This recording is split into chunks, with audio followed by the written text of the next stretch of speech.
Meanwhile, India is preparing to assist Sri Lanka to address the fuel crisis in the country. India is preparing to grant a $500 million loan from the Exim Bank of India. The bank approved this loan in favor of Sri Lanka yesterday. The first stock of fuel purchased under this credit line is due to be brought to the country by the 15th of this month.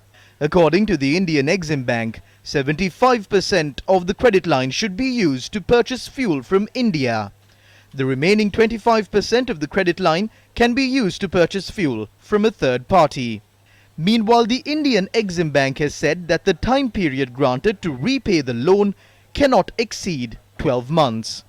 India granted this loan to Sri Lanka against a backdrop where Sri Lanka had already been given a credit line of $500 million for the import of essential goods, and where Sri Lanka had requested for more time to repay the interest of another $400 million loan from India. Sri Lanka is also holding discussions with India to secure another credit line of $1 billion for the purchase of medicine and essential goods. Finance Minister Basil Rajapaksa is due to travel to India for discussions on this matter during the coming weeks.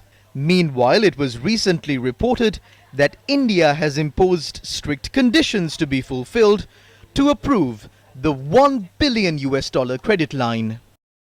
The conditions imposed by India include calls for Sri Lanka to present a long-term plan on solving its forex and debt repayment crisis, a string of maritime security agreements that will strengthen India's strategic interests, particularly around the eastern Trincomalee harbour, entering into a renewable energy project in Sampur and the Delft Islands, and the reopening of the Palale airport for commercial operations. Preparations to sign an agreement for a renewable energy project in Sampur, Trincomalee with India comes amidst such a backdrop. The agreement will be entered into between Sri Lanka and the Thermal Power Corporation Limited, or NTPC of India, a state-owned enterprise. A majority of the stake of the Trincomalee oil tanks are now owned by a joint venture with India.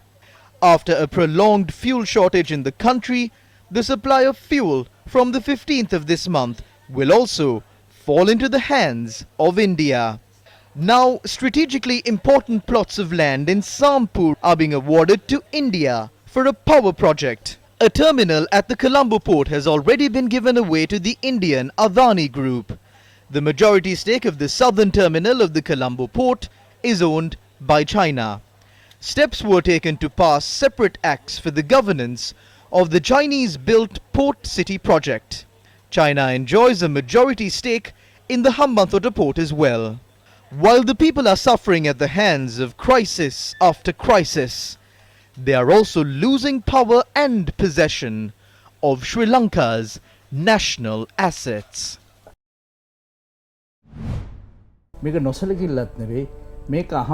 This was not caused by negligence. This is not a coincidence. This is definitely part of a plan.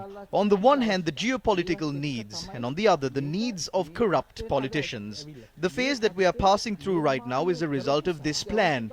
This crisis was a part of a plan, and they needed to create this crisis to further their goals. P.B. Jayasundara is a person who has handled our economy for more than 5 decades. Even Minister Bandula Gunawardena has experience of more than 20 years in this field. Ajit Niwad Cabral too has experience of more than 20 years in these fields.